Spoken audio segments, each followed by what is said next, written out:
morning!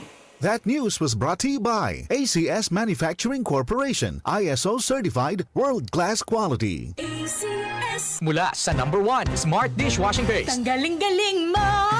Smart dishwashing paste ko. Pritong ulam na masebo. Plato at kaldero. Tanggaling for everyday. Ganyan pag Smart ang dishwashing paste. May double tanggaling formula. Tanggal galing ang sebo at bakterya. Bahid para walang bahid. Linis fantastic sa metal at plastic. #1 ko to. Tanggaling-galing mo. Smart dishwashing paste. Heavy duty linis bawat pahid. Smart Dishwashing Paste, manufactured by ACS Manufacturing Corporation, ISO certified world-class quality. ACS.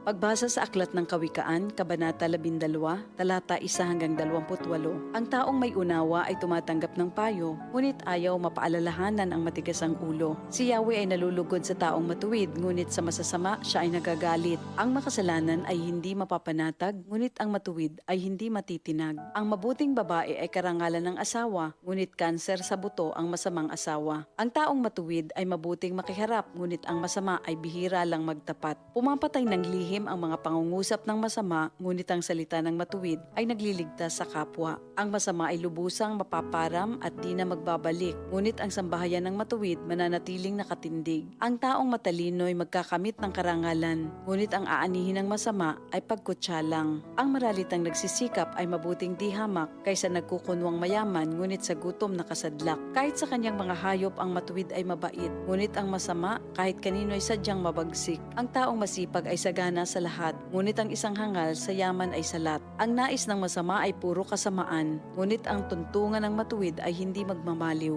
Ang masama ay nahuhuli sa salita ng kanyang bibig, ngunit ang matuwid ay malayo sa ligalig. Ang kakamti ng tao ay batay sa gawa o salita, bawat isa ay tatanggap ng karampatang gantimpala. Ang akala ng mangmang ay siya lamang ang tama, ngunit handang tumanggap ng payo ang taong may unawa. Ang pagkainis ng mangmang kaagad nahahalata, ngunit ang mga matatalino di pansin ang pagkutya. Sa pagsasabi ng tapat, lumilitaw ang katarungan, ngunit ang pagsisinungaling ay lumilikha ng kapahamakan. Ang matalas na pananalita ay sumusugat ng damdamin, ngunit sa magandang pananalita, sakit ng loob ay gumagaling. Ang tapat na labi ay mananatili kailanman, ngunit ang dilang sinungaling ay hindi magtatagal. Ang nagbabalak ng masama ay mag-aani ng kapahamakan, ngunit ang nag-iisip ng mabuti magtatamo ng kagalakan.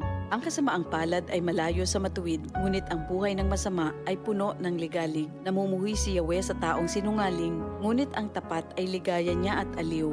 Di agad sinasabi ang alam ng matalino, ngunit kahangalan ay inihahayag ng mangmang na tao. Balang araw, ang masikap, ang mamamahala, ngunit ang tamad ay mananatiling alila. Nagpapahina sa loob ng isang tao ang kabalisahan, ngunit ang magandang balita ay may dulot na kasiglahan.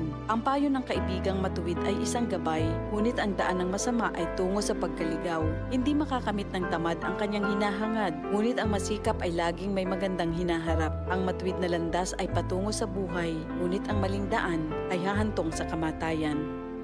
Ito ang salita ng Diyos.